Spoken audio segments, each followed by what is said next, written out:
Welcome back to my YouTube channel. মই অংকিতাই আপোনালোক সকলোকে পুনৰবাৰ মোৰ ইউটিউব চেনেললৈ স্বাগতম জনাইছোঁ। আশা কৰোঁ আপোনালোক সকলোৰে ভাল। আজি আমি গৈ আছোঁ মন্দিৰলৈ, যিহেতু এতিয়া শাওণ মাহ চলি আছে আৰু পবিত্ৰ শাওণ মাহৰ আজি তৃতীয়টো সোমবাৰ। সেইকাৰণে ভাবিলোঁ শিৱ বাবাৰ ওচৰত এটি সেৱা জনাই আহোঁ আৰু লগতে ভিডিঅ' এটা বনাই আপোনালোকৰ লগতো শ্বেয়াৰ কৰোঁ।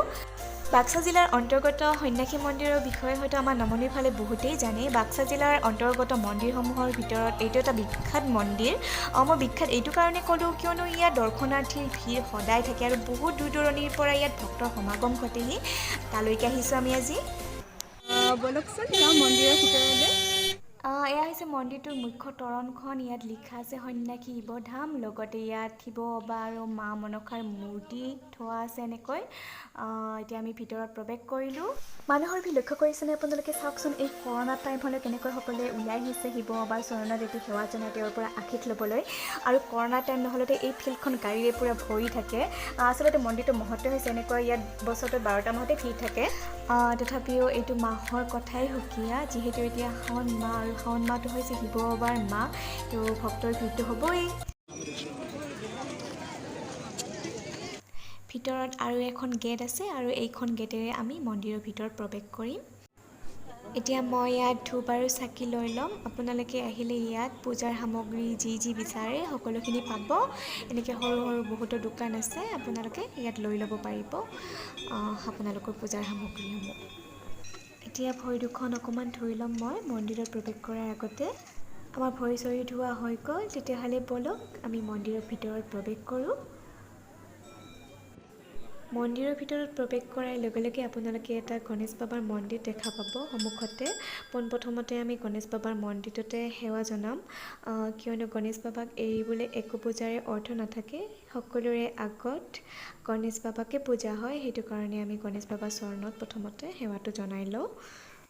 গণেশ বাবাক পূজা কৰা হৈ গ'ল। এতিয়া আমি মুখ্য মন্দিৰটোৰ ভিতৰলৈ যাম, তাত গৈ ধূপ চাকি লগাই শিৱ বাবাৰ চৰণত সেৱা এটা জনাম। ধূপ চাকিখিনি ইয়াতে লগাই লওঁ। মানুহৰ ভিৰ হেতুকে বাহিৰতে এনেকৈ ব্যৱস্থা কৰি দিছে ধূপ চাকিখিনি লগোৱাৰ কাৰণে।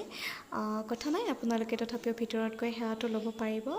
খালি ধূপ চাকিখিনি এনেকৈ বাহিৰত জ্বলালে হ'ল।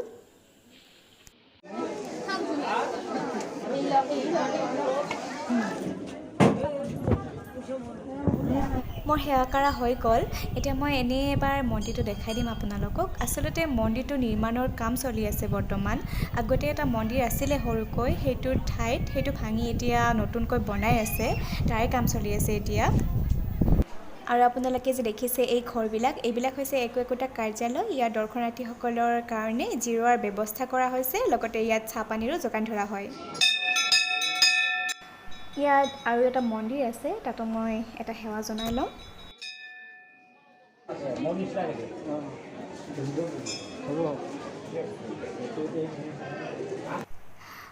ইয়াত এজোপা গছ আছে আৰু গছজোপাৰ তলত শিৱ বাবাৰ মূৰ্তি এটা ৰখা হৈছে এনেকৈ।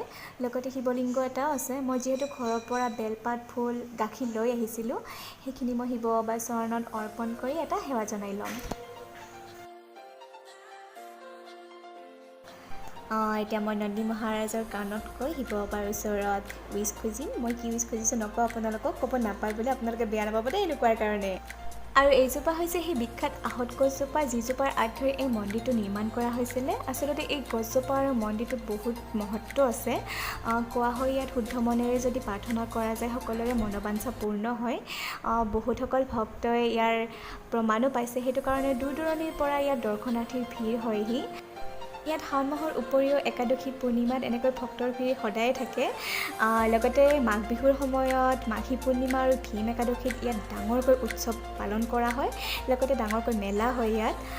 আহিবচোন কেতিয়াবা আপোনালোকে।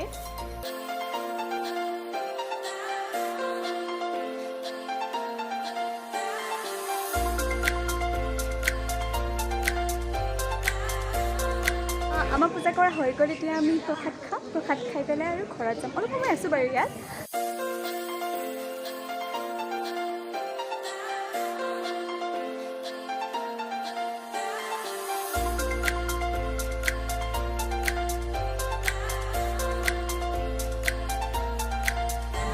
উফ কি গৰম আমি মন্দিৰৰ ভিতৰৰ পৰা ওলাই আহিলোঁ এতিয়া আইচক্ৰীম খাম খাই পেলাই আমি ঘৰলৈ যাম চাওকচোন অৱস্থা গৰমৰ উৎপাতত আইচক্ৰীম পুৰা মেল্ট হৈ গৈছে